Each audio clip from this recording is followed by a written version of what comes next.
So we're Live. Hey everyone, this is Jorge Soto from Firstcut, This is Gabriel Moncayo with Always Hired. and this is our first episode of Founders Corner. Yeah, super excited to do this with you, so let's see where it goes. Yeah, absolutely. So the first thing is everyone knows that I'm an audio-visual person. Our entire business is video. Right. So the audio on this is not great right now. We're going to get better over time. But shout out to David Cancel over at Drift. CEO there. Amazing product, by the way, if you're not using it. Amazing product. You got to check it out. It's fantastic. We've been seeing what he's been doing with, the Seeking Wisdom podcast. Really impressive. Him and David, Dave and David. Right. David G, or Dave G over there, who's the VP of Marketing, who's phenomenal. Shout out to Dave. You've been doing such a great job. But the first episode today is something that's really near and dear to my heart just because I'm an incredibly emotional person. And it's the role of emotions in business, specifically, from my seat now as an early stage CEO, yourself as a CEO as well. I know we were talking about, especially me as a very emotional person, how do we actually balance that? Like, what's the balance between showing emotion and showing that you care and being authentic to self, Sure. while being professional and I think appropriate or mindful of others in our organization that might not understand, that might operate differently. Sure. What are your thoughts on that? Yeah, I think it's a really tricky topic, and one of the reasons I think it's so tricky is because oftentimes with emotion, it's not something that we embrace as a human species or even as a society, right? Everyone's always trying to cover up their emotions. Especially men, right? Where like society says, hey, you're supposed to be a tough guy, or whatever, you can't cry. Yeah, and I'd say, I don't know, but I'd say probably also for women, right? I mean, I'm sure women deal with, them being told issues around their own emotions, and men probably, we feel like we're being isolated, right? So I'm sure a lot of people deal with it. But what's really interesting about the emotion is that it does two things if you can do it correctly. So the first thing you want to think about with emotion is it's trying to tell you something. And sometimes if you don't take a moment to pause and think about what it's trying to tell you, you mishear your emotion. Just like if we're talking too quickly and I don't stop and say, wait, George, is this what you meant to tell me? Is this what you just said and I confirm with you? I might misunderstand you. The same thing happens with emotion.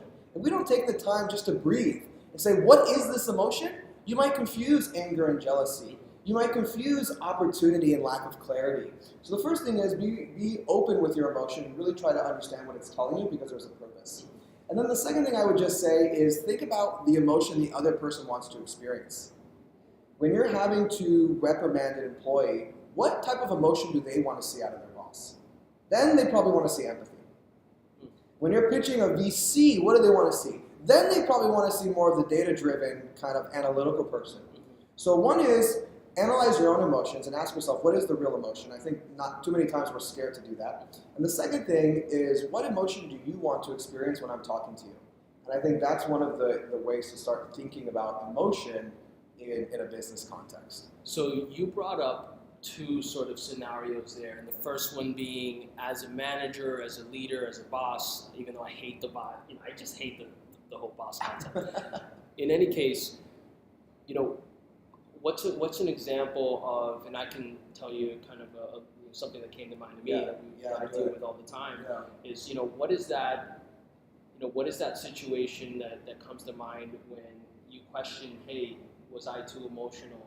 Was I not emotional enough? Was I not empathetic enough? Is even empathy correlated truly underneath the hood to emotion? Sure. And then the second piece is as a CEO, venture funding or raising money, those sort of things. We have to deal with that whole emotional thing. Right. We talk about that all the time.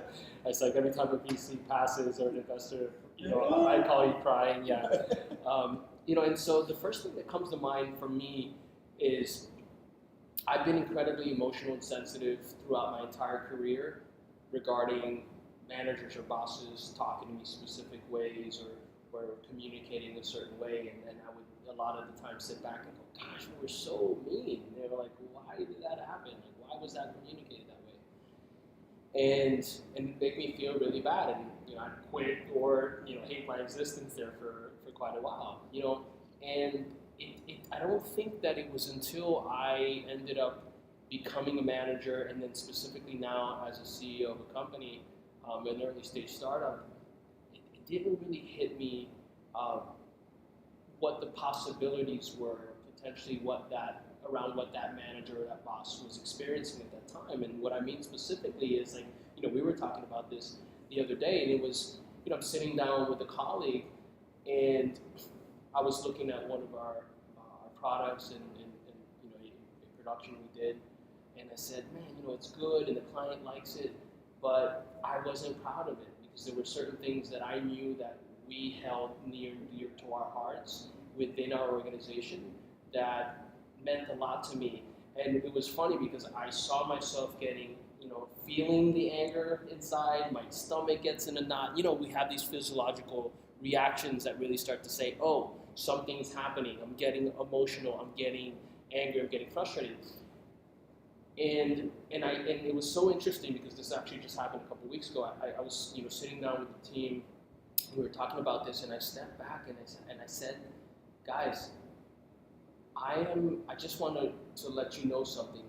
You might be observing that I'm acting a certain way, and I want to actually communicate that it's not something that's not specific to anyone in this room. It's more a sadness that I'm feeling and a frustration just in general, because I know that we want to put out our best effort and our best work every time. If we're going to be a world-class organization and compete with the top companies in the world, right? That this is not really going to cut it. And it was interesting because, as opposed to maybe in the past, I would have sat down and maybe communicated with anger or frustration, or as I've been sort of saying is, communicating with energy, this strong, heavy energy behind it. When I sat down and I was able to say and communicate that and say, hey, this is what's actually going on within me so you can understand, then it was interesting because what I saw was the team started to sort of come up to me and rally and join me. I didn't want to make everyone sad, depressed and stuff, but they joined me in that energy. Sure. And then we looked at it and said, we want to do a better job. What can we do to do that, right? And it was interesting because you think a lot of the time, kind of referring back to my story with previous managers, they were probably, or CEOs, they were probably dealing with something very heavy in general. Sure. And it happened to be that I met with them at that moment, and then that was communicated, right? And so, what does that say about our emotion? Again, how do we start to become more mindful as leaders? Yeah. What do you think about that? Yeah, I think it's really tough. I think a couple of things there. One thing that's cool that George said is that you were meeting with your team and you really identified your emotion, and it seems like you didn't let your emotion control you, and you used your emotion for good. And what I mean by that is you used it to galvanize your team. So I think that's a great sign that emotion can be used for good when we're in control and when we're being proactive with how we're using it as a toolkit. So I think that's one thing. I think the other thing with emotion is that in the example of the boss you said, right, we weren't thinking of the other person, right? A lot of times we interpret emotion as one way because that's how we are. So how am I feeling about this? Not why is this person acting this way? And I think sometimes when we start to ask questions like, why is this person acting this way? Even if your boss is being rude to you, it gives you a chance to almost one-up your boss. Yeah. Well, are they being rude? Is the boss being rude? Yeah. Or is that my interpretation of the energy or the emotion that's being displayed in that moment? It's such a good question because if you think about, okay, I'll give you an example, okay? And hopefully I'm not offending anyone here, which is probably nearly impossible to do in 2018, right? But if I think of Italians, right? Italians famous for talking with their hands. Yeah. So I remember once I was in a sales environment where this Italian person was talking to another salesperson. By the way, you're Argentinian. I am Argentinian. There's tons of Italians there, so you love Italian. He loves Italian. I do, yeah. My co-founder is Argentinian Italian. Yeah. So this is I have Italian blood too. Yeah, out of endearment. So anyways, the Italians, which is not bad, it's really good for sales. They talk with their hands and they talk with energy and enthusiasm. But to a salesperson that was new on the team, it came off as hostile, and it came off as aggressive, and it came off as not being a team player, and it came off as telling them what to do. And the reality was, both people were right. The new hire was right that the emotion they were feeling was wrong, and the person who spoke with their hands was also right in saying, I don't appreciate the way this person's treating me. This is just who I am, which is fair. So I think, again, what's really important, it isn't a right and a wrong. Sometimes, you get in a fight with your family or your friends, and you're both wrong, and you're both emotional. So it's not about right or wrong in emotion. It's about the true empathy and the perspective of the person you're talking to, and finding that middle ground as a human being.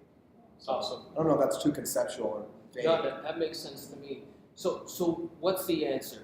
Like, when we're looking at emotion, is emotion a tool that we could use, as you were mentioning earlier, to be able to drive action and to communicate exactly what you're feeling? Or is it something that should not be in the workplace? Yeah, I'll be really honest.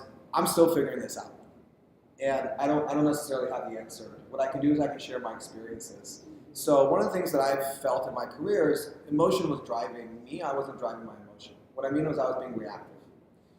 Go ahead. No, I love where you're going there. No. Keep going. I just wanted to remember that. Okay. Reactive. Cool. Wow. Yeah. So in an ideal world, I'd be able to use my emotion to create change.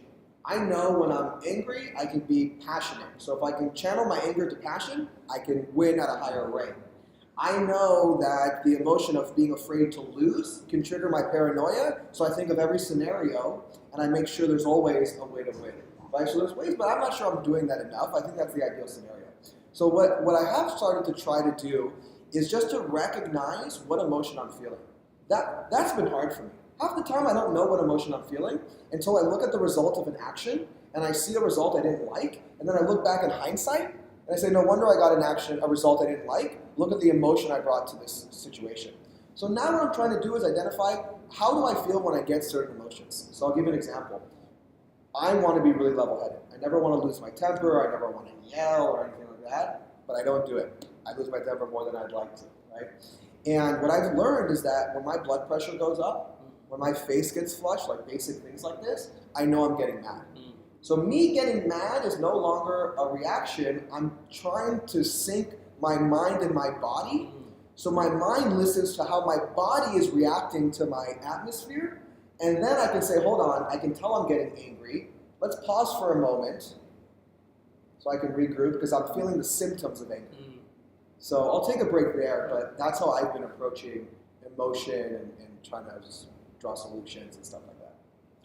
One last question. Yeah.